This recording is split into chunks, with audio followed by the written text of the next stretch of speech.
computers. This is Intelligent Performance. Gabrielle, thank you so much for joining us here on the Intelligent Performance podcast. It's a pleasure to have you with us. We met less than 24 hours ago, and you very succinctly and quickly agreed to this interview. So first of all, I want to say a huge thank you for being so spontaneous. You have a really fascinating background when it comes to your environmental credentials, in terms of your environmental activism, and one of the areas we're going to focus on today around kind of modern monetary theory. It sounds like a bit of a mouthful, but a super interesting movie that I had the pleasure of watching last night. So before we jump into that, Gabrielle, welcome. And I'd love to hear, what's your take on intelligent performance? That's a great question. And I think my partner and I are actually both musicians. So this is a whole nother area of of my background, I guess, that I don't get to talk about much. So we met at university studying music. And so I do have thoughts on performance at that kind of level. So I have Cool. performed professionally as a viola player. I don't really do it much anymore. I'm much more in the sort of university and activist space and organizing space now. But yeah, I think intelligent performance, for me, I guess it's like being a craftsperson, almost like being an athlete, being a professional musician. You really have to know the physicality of what you're doing, and I guess the muscle memory aspect of it, but also to overlay that with the plan for how you want to communicate what the piece of music that you're performing. And if you're in a bigger ensemble, also it's another level on top of that, because then you're sort of you're in an unspoken communication with your fellow musicians, and it's totally in the moment. Being part of an orchestra is the best feeling in the world when you're just part of this group. It's like communing with 80 people all towards one goal. And it's just, I can't describe what it feels like. It's just incredible. I'm sure people, if they've been part of a choir or been in a stage production or been part of something artistic like that as a group, you might have a sense, even being in a crowd where the crowd gets kind of a character and will of its own. Anyway, I'm veering off from intelligent performance a little bit, but I guess to kind of hold on to that that moment of almost perfection, and give yourself the scaffolding to be able to take that and run with it when you get it, I think is really the key. Because they say performing music at that level requires 10,000 hours of practice, and I would say probably more than that. But that's the kind of baseline that you need to get, I guess, in a sense, the fitness to be able to perform at your peak, and to be able to make a living and a career out of something, whether it's, playing chess or being a golfer or an athlete or a public speaker or anything that you do. I think having that scaffolding and then being able to take the creative spark and have that on top of your base, so that you feel comfortable no matter what's thrown at you. Love I'd that. say that's Gabrielle, it's got to be one of the most thoughtful answers we've had to the question, I think. It's really beautiful. I'm a cellist of like 12 years, as in when I grew up. So we can jam what I'm on talking that about. baby. Yeah. I would take Excellent. the view, I hated orchestra, to be frank. I Did you? really, and I think it would speak to why your answer speaks to that next level. I always got stuck on, oh my God, I don't know this piece well enough, right? A very kind of Coming up. Yep. individualistic experience versus, oh my God, I'm part of something really big here. And I never really got that piece, which would speak to why, as soon as I finished my grade 8 and I said to my mum, I'm never playing the cello ever again. And I was wrong, but wasn't. I've only Grade played eight's pretty good in music terms. You know what I'm That's talking right. It's about. pretty huge Yeah. achievement. I think what upset me mainly about that was I really didn't enjoy it, and I think the Mhm. kind of the achieving box ticking exercises can be Mm. really doesn't speak to the essence, which I think is what you just spoke to, Yeah. right? That real magic. So anyway, we're kind of getting off topic, but when We in are a some little. we're not as well, which is cool. So modern monetary theory. So this is a movie that Yeah. you, Gabrielle, brought to Australia. That's just for some context. It's an American movie. Mhm. Finding the News, money. they're finding the money. Thank you. Um, and it's all about effectively the American debt, right? And then it kind of Mhm. we all know, everyone's heard about the American deficit. Mhm. Mhm. Often heard the doomsday picture of that it's going to cause the end of the world. The American government is running out of money. Burden on our children. Yep. You got it, and it's and we have our version of it here in beautiful Mhm. Australia. We It's do. a Yep. very kind of similar kind of conversation. It's certainly not seen as an asset, Mhm. and if anything, it's seen as a major kind of issue for concern. And what I Yes. love about the movie is it seeks to address that. And what I love about this podcast is we have a lot of people who are very contrarian in terms of their thinking. They're very open, and I'd love to hear from you, Gabrielle. Why did an environmental activist like yourself go down this kind of economic rabbit hole? Yeah, yeah. Look, it has been a bit of a journey, to be honest. I met through activism. I worked for a little while for Get Up, the progressive campaign Yeah, movement, right. which is still going, by the way, still going strong. I met Stephen when Get Up ran a campaign called Future to Fight For, and this campaign really spoke to me. It had as one of its main pillars, I guess, the idea of a job guarantee. So essentially matching the unmet need in the community with the unmet skills and willingness of people who are looking for work and haven't been able to find it, because there's always work to be done. Mm, It's just we've chosen as a society to keep people unemployed and doing nothing rather than to give them work that is socially useful. So that campaign really spoke to me and a lot of people. And when I found that Stephen was one of the economics advisors on that campaign, I think along with I'm going to name a famous name. Is it Joseph Stiglitz? One of the very famous US economists was also advising. And we lived in the same city and we ran a few events together. We ran a couple of forums and a politics in the pub. And we just found that we had so many, I guess, ideas and plans in common.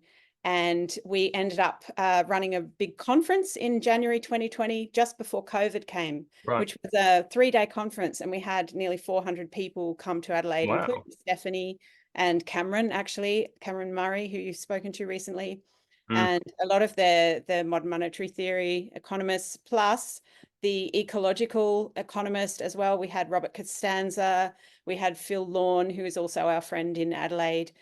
So the aim of that conference was very much to tie the ideas in modern monetary theory with the ideas in ecological economics. And both of those schools are not getting enough public attention in our view. And our mission is to bring them together, get the people talking, get them working together, collaborating, learning from each other.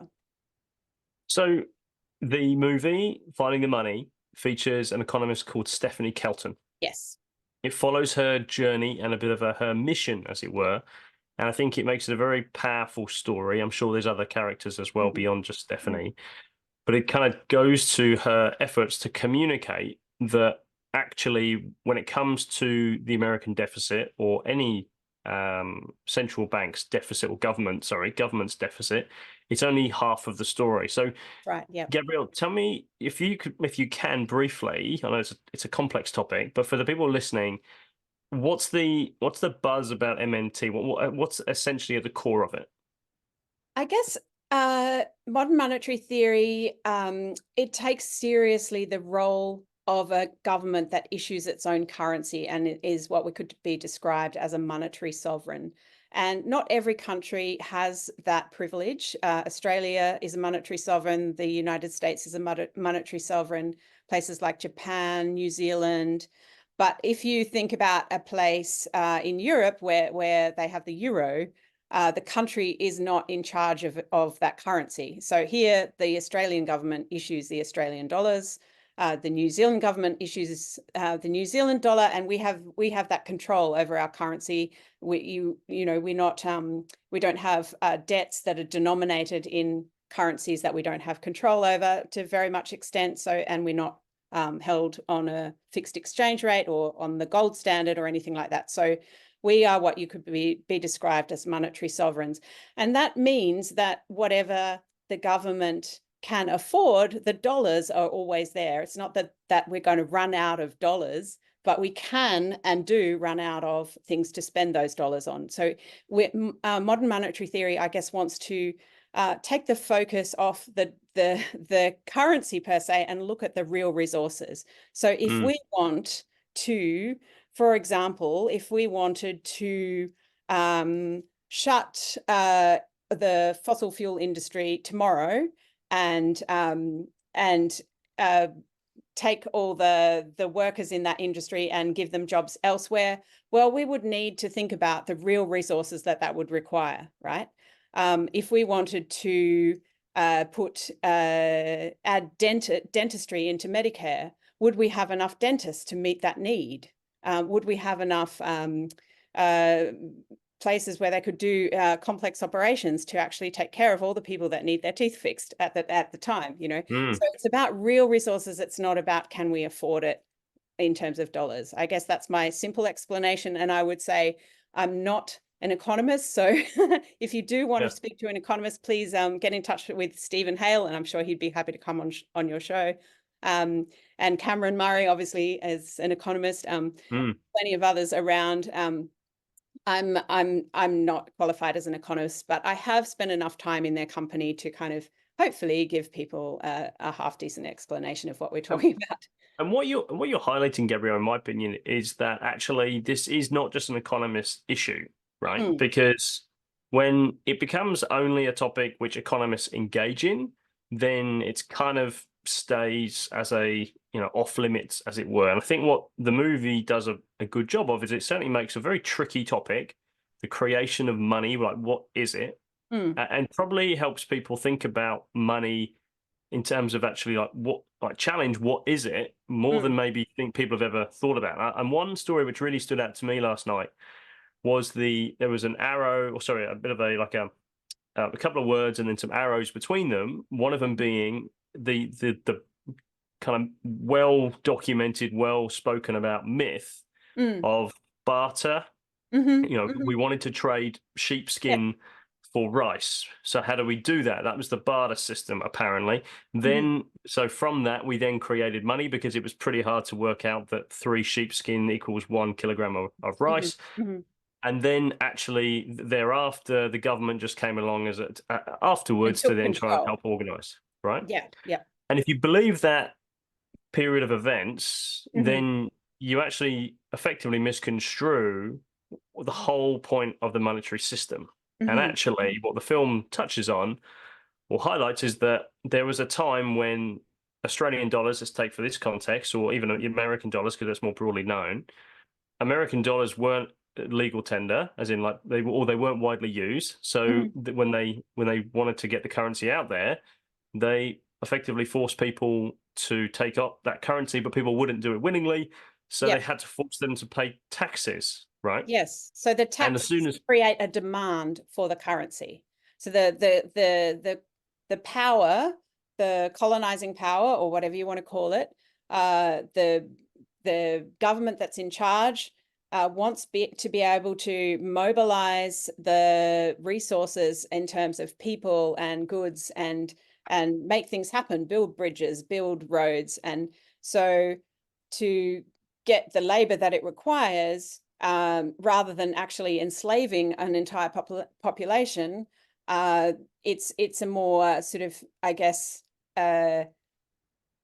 administrative form of that, where you say, well, we're going to impose a tax on you, and we're only going to accept these particular type of currency to pay your tax. And if you don't pay your tax, you're in jail. So that creates the demand, because people have to go and get the currency in order to pay the tax. And I explained this concept to my wife last night as I came home, and like it was a bit of a mind-blowing, it was like, oh wow. And when you see it, it's one of those things you can't really unsee. At least that was my takeaway. And I think the other thing to mention there is that the barter myth.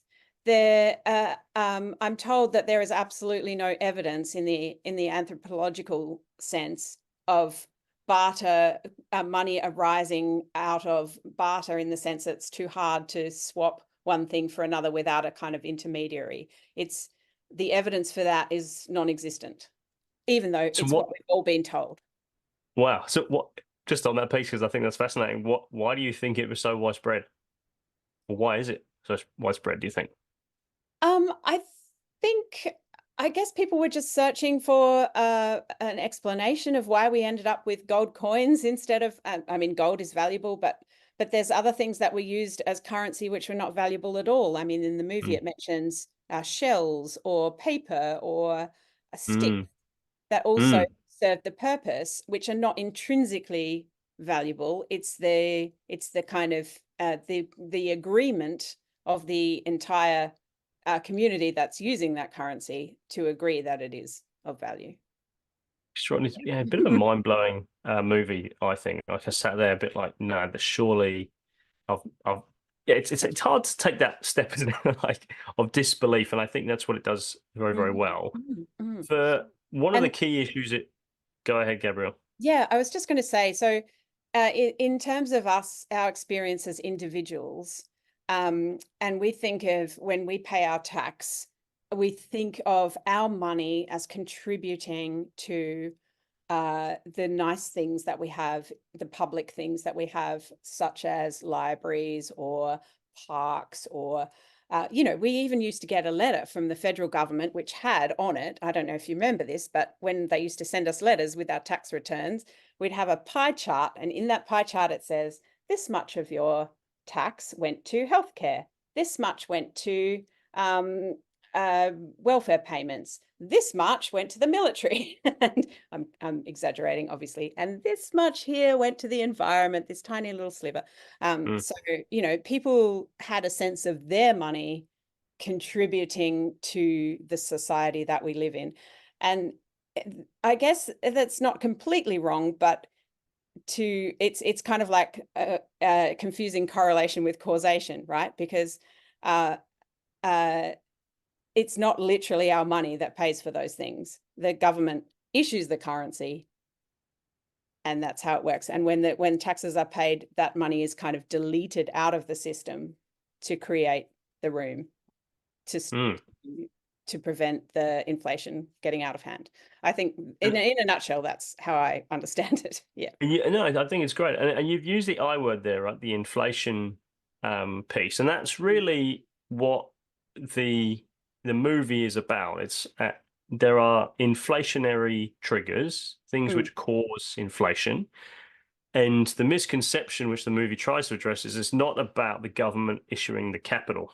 Yeah. It's actually what they inject the capital into. And if they get it wrong, you see housing prices spike, as an example, or you see if the federal government goes on a massive building plan, as we did down here in federally, and if they plan to build too much, it builds such a big pipeline that they then have to go and cancel a bunch of work because it's providing a domestic or a localized inflationary trigger, right?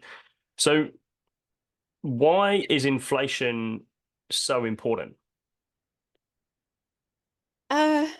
Well, that's probably more of an economist question. I think people really can find their lives impacted by the kind of inflation that we're getting now, the cost of living crisis.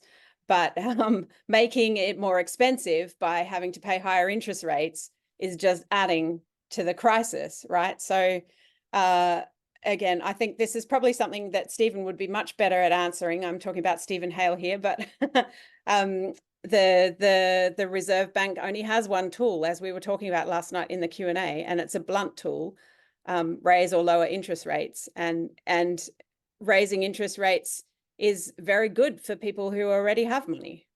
Yeah. Because they get more interest on it. So it's good for some, bad for others. It's really tricky for others, yeah. And that's where we're starting to see that kind of widening divide, right? Is what kind of touched on. Tell me, you've gone to the efforts of bringing this movie, of all movies that you could bring down under. You've focused yourselves, Torrens University as well. Hmm. Tell us, why did you pick this, and what's the essence or what's the intent of the actual movie tour, finding the money down under?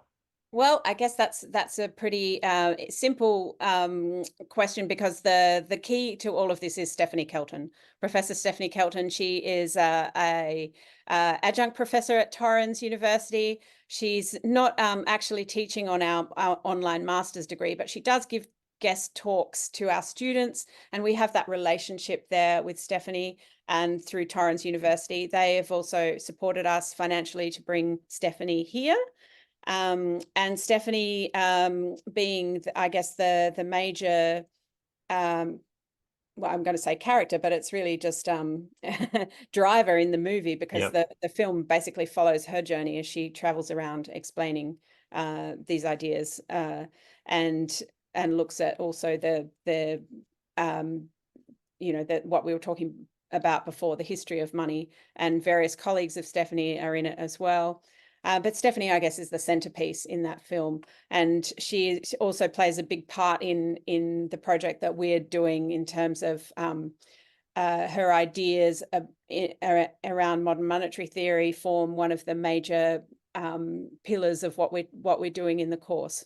So the master's degree through Torrens University, it again tries to combine those two schools of thought, so modern monetary theory and the ecological economics, and bring those two together and create synergy between. I guess you could also, even in a sense, you could say modern monetary theory gives you the lens and the toolkit, I guess, to take the economy in a more productive and climate safe direction than it's going at the moment.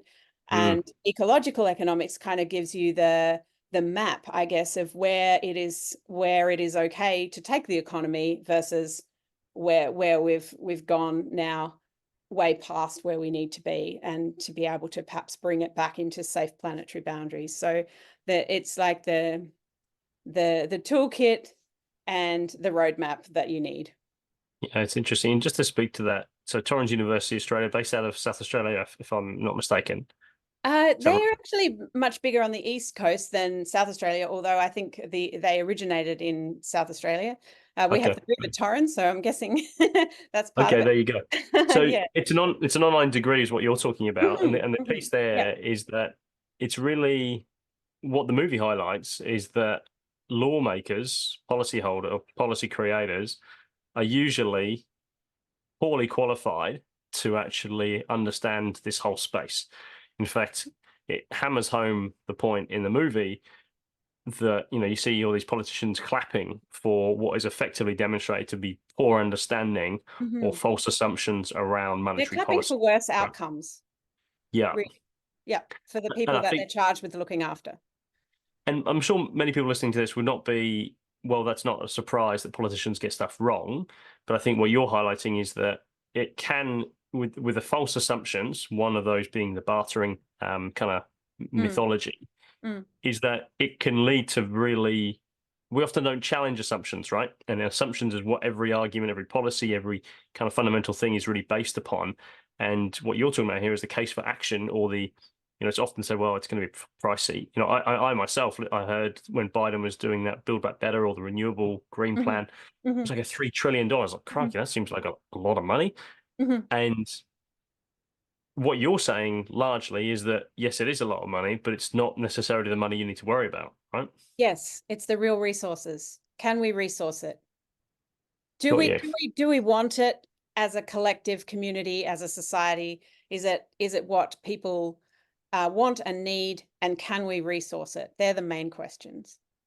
And if we can't resource it, then that's what is the inflationary pressure. That is what the inflationary pressure is, yeah. And that's where it becomes tricky. Yeah, it's fascinating. For you, in terms of what's the response been for the actual tour down here? You've got Brisbane, Sydney, Melbourne coming up. What's been the reception like? Yeah, the reception's been amazing. I really love being part of the question and answer sessions after the film. You hear the most terrific questions from the audience. It's really great. So yeah, I mean, we had 3 screenings in Melbourne. We actually had a preview screening and the main one sold out. So we did an encore screening. Adelaide was huge, and we had the biggest cinema in Adelaide. It wasn't quite full because we have the festival and Fringe on at the moment, but it was, we got a really good crowd there, going really well. Brisbane, fantastic. I had no idea how beautiful the cinema we were in last night. That was stunning, wasn't it? It was stunning, yeah, and really big as well, and almost full, so terrific. And then we're heading off to Canberra and then Sydney for our last screening. And those tickets are going very well. In fact, I think Sydney's almost sold out, but please go online if you still got time. What do you attribute the interest to? I think there is a lot of interest in alternative ways of thinking about economics out there. I think the economics that we have at the moment is failing us. Like, that's a blunt way of putting it, but I think it's true. I think people who are concerned about the environment can sometimes fall into the trap, and I know because I did this myself, of dismissing economics as not relevant to their aims and cause, but actually economics, as they say, is the language of power. So if you don't speak the language of power, you're not really going to get that far in what you're trying to achieve. So I think it's super important for anybody out there who is concerned about the climate, but just has been put off by economics because they think it's not for them, or it's mathematical, or it's not ethical, or whatever those misconceptions are. I think you need to understand it. To change the world, you need to understand it. And this is such a big part of how the system works. It's so important to get your head around these things. It's a really interesting point around the environmental movement, right? Because I would consider myself, when I left university, I was certainly part of it. And then moving into, as I started to work in business, I started to become very disenfranchised with the message, because it became very anti-business actually, and then it became very left wing, and I was like, well, I don't really align with a lot of that, and it's and that's what's really tricky about all of these topics, right? Is that it's a very important topic, then it hits the political sphere, and different groups take it in different ways, and sometimes you can end up being part of a political kind of ideology, which you don't go, hang on a second, I started here, but now I'm here, hang on a second. And I think what's really interesting, seeing a lot of my kind of former colleagues in the environmental movement, I'm trying to remember his surname, Simon, who runs the superannuation fund now, up in Sydney. Simon Hackett? No. Former Get Up guy. What's his name? It'll come back to me. But Simon Hackett. No, is it Simon Hackett? No, hang on. Let me just pull it up here. It's I'm thinking about someone else. We could cut this. Simon Superannuation. Thank God I can cut it out. Yes, thank you. Future Group, a future fund or something else. Future Group. So, or Future Super. I think it's called. There you go.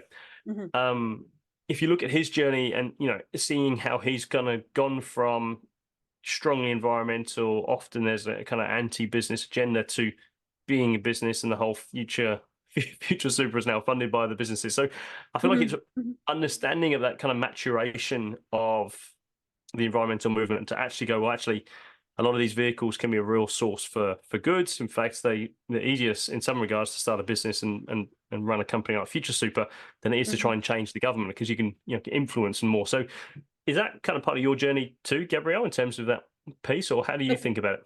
I'm unapologetically left wing, I would say. This may shock your listeners, but I'm a member of Extinction Rebellion. Yes, we are out there, and we're very nice people.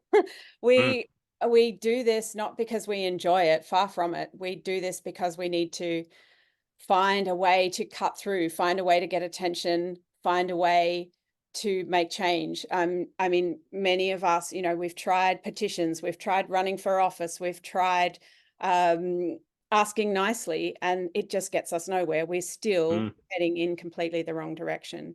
And I mean, just essentially, in a nutshell, we're using up 1.7 Earths. Our choices are change or move to Mars. And honestly, the second one, some people believe it's going to happen, but it's just so far from reality. It really does worry me. And it's why I've made my life about climate activism in one form or another. I mean, I think really what we're doing with the university degree is going to have a positive impact, taken as a whole on climate, because the people who come out of our degree will be trained, they'll know about ecological limits. And if they go out there and get jobs in government departments or as advisors to politicians or in local government, wherever they end up, they'll be able to bring that knowledge to the other people that they're working with and make better decisions that benefit all of us. That's what It's really powerful. Yeah, it's a powerful message. And I think, let me kind of loop it back to intelligent performance. What do you think this MMT can do if you get the message out opposed to other messages?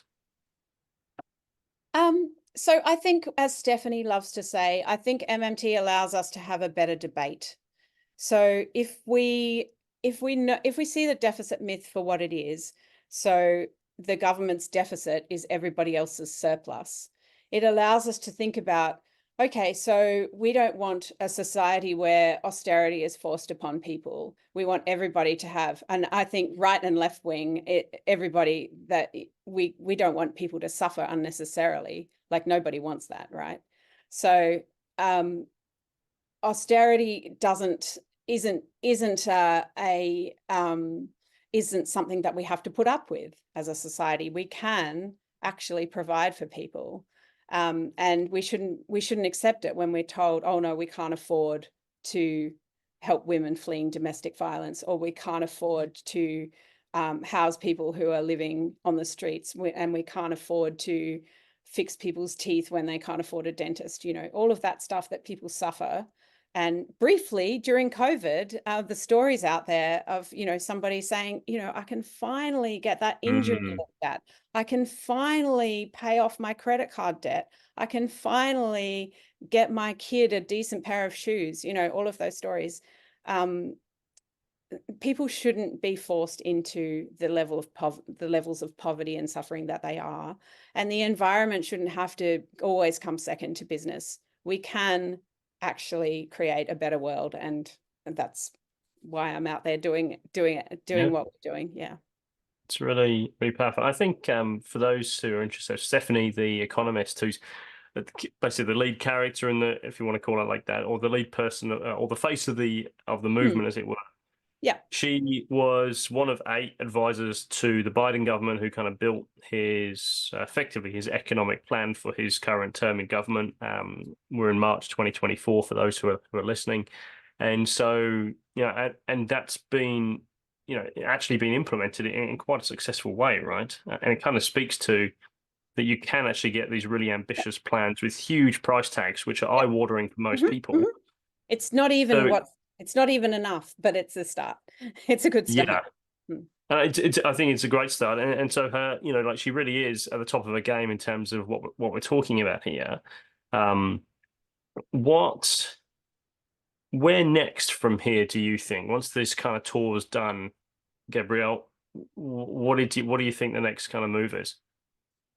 Well, I believe Stephanie's working on a new book. I'm not sure it'll be out in the next couple of months or anything. I think it might be a little while, but I know that she is thinking deeply about things like inflation and the future, that the trajectory that we're on in terms of wealth inequality and those types of things. So I think there will be a book coming out soon. I hope that we will be able to draw attention to that, and perhaps have a similar campaign that we did when she wrote The Deficit Myth, was trying to get it into the hands of people in positions where they're making decisions and influencing others. So I'm really looking forward to that. We don't have a title for the book yet. We have a few ideas, but she hasn't confirmed. So So I'm looking forward to that. And then apart from in the immediate future, we'll be heading back to our desks in Adelaide, and we'll be concentrating on our students who have their assignments due and supporting them. So Very cool. yeah. And just the name, just so we're clear, the name of the degree for those who might be interested in this kind of learning a Yes, bit I more don't about think we this said it space. before. It's the Economics of Sustainability, and it's run by Modern Money Lab and Torrens University in partnership. And we have everything from the graduate certificate right up to the full masters. We even do the 2 introductory subjects as single subjects if people are just interested in taking it for 12 weeks to get a feel of it. You can find that on our website, modernmoneylab.org.au. Please go have a look. And yeah, please get in touch. I'm always happy to chat to people, always happy Awesome. to talk about what we're doing. Yeah. Gabrielle, thank you so much. I think for those who haven't seen the movie, so Finding the Money is the name of what we're talking That will about. be coming out on streaming at some point too. Yep. Super. I think it's super high quality, fascinating. Like you'll sit there with your jaw on the floor, Yeah. scratching your head, and also and it's quite funny too. yeah, it's You'll very have a funny, good time. Yeah. and it features some really, we're talking like top chief economic advisors into the Biden government, into the Clinton government, into the Obama government, you name it. Like, and what I think it does a really powerful job is questioning whether these quote unquote experts really know what they're talking about. And I think if we take anything from this kind of discussion is that really, and what I love about this whole podcast in terms of intelligent performance is that you have to look beyond the headline, right? It's really not necessarily the case. You have to challenge, be willing to challenge preconceived ideas, assumptions, stories you've heard, like bartering was how money came around. And when you do, you meet really interesting people like yourself, Gabrielle. And thank you so much for the efforts and work that you've put into bring the money down, finding the money down under. Thanks, Michael. Thanks so much for having me, and thanks for listening. I've really enjoyed this chat, and I hope I hope I make a change from from your regular guests. I'm considered pretty unusual trajectory and career progression. So I think yeah. it's great, Gabrielle. I think anything which challenges the common perception we love right here. So thank you so much. Thanks, Michael. Venom Computers. This is Intelligent Performance.